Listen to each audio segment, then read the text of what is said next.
Hello, my loves, and welcome back to Studying Books. I'm Elliot.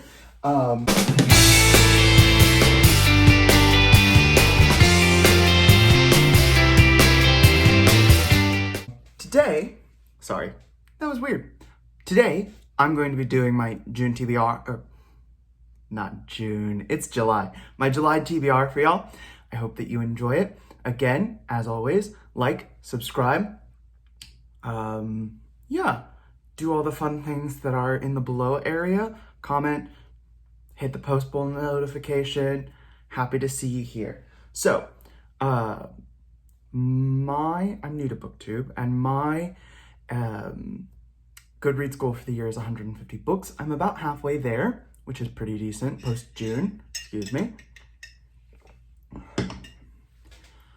And so for this next month, I need to read about 15 books. I've done about half of them kind of set up, so that way I can, throughout the month, add a book here, keep a book here, do what I want when I want, and not kind of hold myself to such a strict TBR, because last month I really, really slumped and I didn't read the second half of my TBR. And so instead, I'm gonna do this. So, I've split these books up into new and rereads.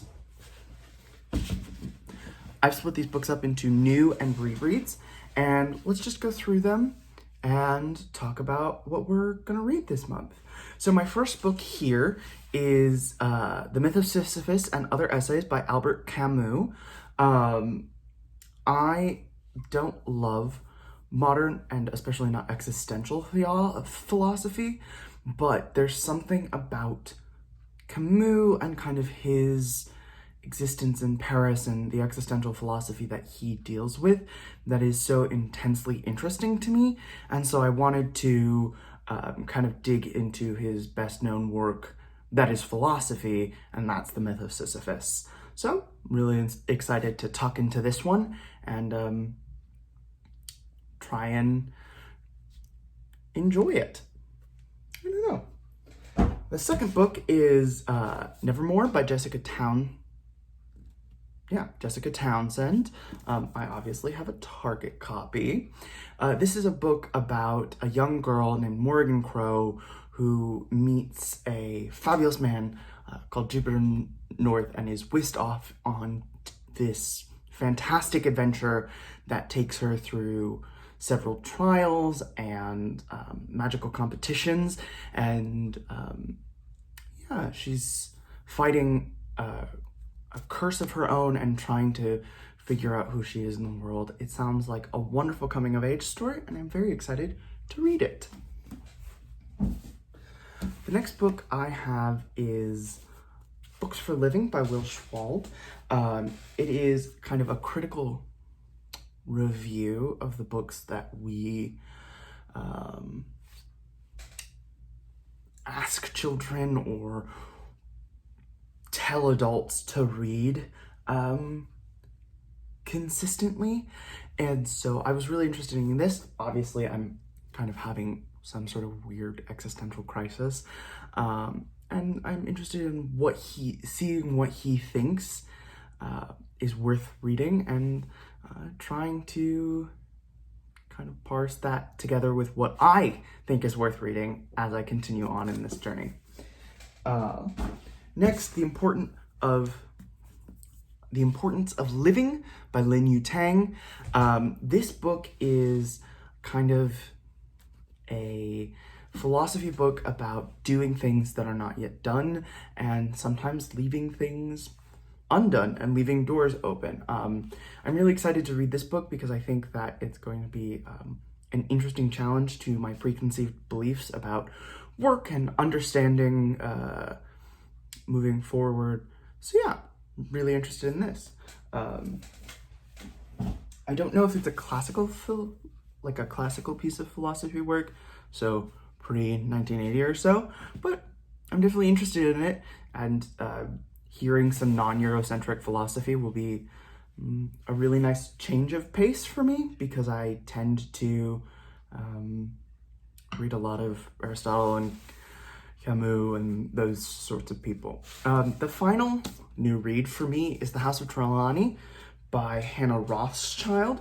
This is a book about this aristocratic family out in the United Kingdom and kind of their familial traumas and trials and I don't know, conflagrations that they get into. I love a book about an aristocratic family that is not maybe as well congealed as society thinks. I love a literary fiction novel about dysfunctional families. I think that they really force us to look at our own families and try and understand, or to try and question how we understand family and sort of the meaning of familial relationships and how necessary they are. And I love a backdrop of a sort of beautiful countryside that is, eerie and ominous and sort of forebodes the I don't know the word I'm looking for, sorry. Sort of forebodes the inevitable butting of heads that will come in a book like this. So I'm really excited to read this book and sort of looking forward to, finding out what the sort of butting of heads is here.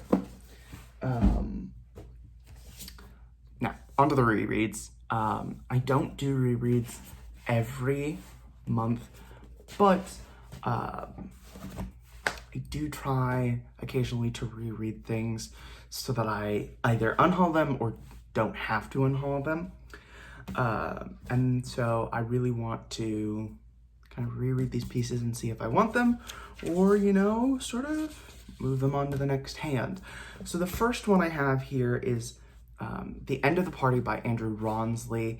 He is an investigative journalist and sort of political talking head in the United Kingdom.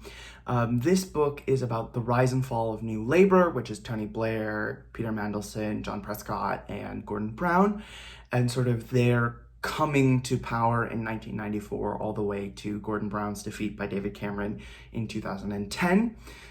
It touches on the successes, the snafus, and the scandals of both of those administrations, and the reform of both reforms of the House of Lords and the reform of the House of Commons expenses systems, and kind of the scandals that surround those.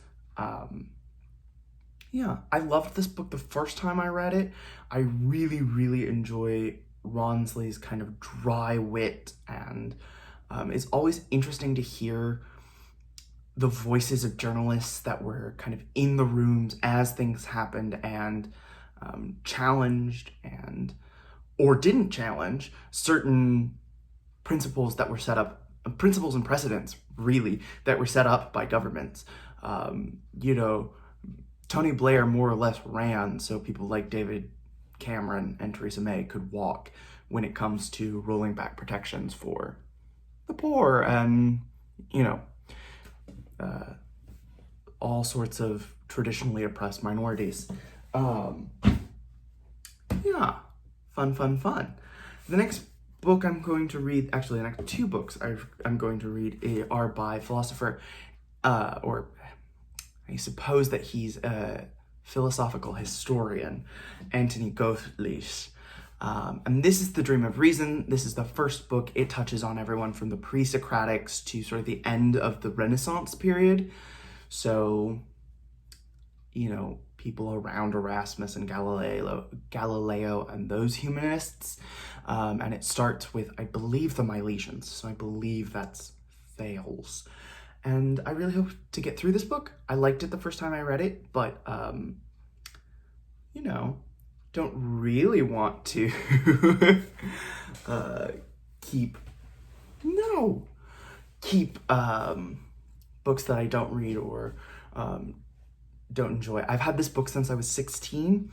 I am no longer 16. I am substantially older than that. And so I don't really just want to hang on to books that I don't like or I don't want. So yeah, excited to read this.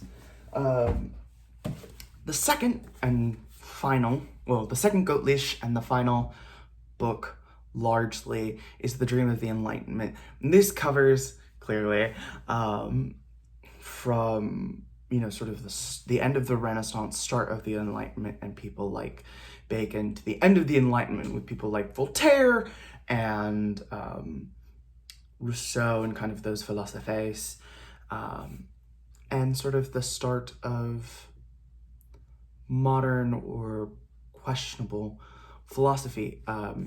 This book is a little bit more dry than his first one. It's a little bit less accessible, but I also think that just because of the volume of philosophy that's coming out, it is more understandable, especially as, you know, a Westerner and an American. Those ideas of life, liberty, and happiness come from these gentlemen, so it's a lot easier to maybe access. Yeah. So yeah, that is what I will be reading this month. Thank you so much for tuning in and having a lovely chat with me. I apologize for all my ums and ahs. Remember to be kind to yourself, be kind to others, and continue to study.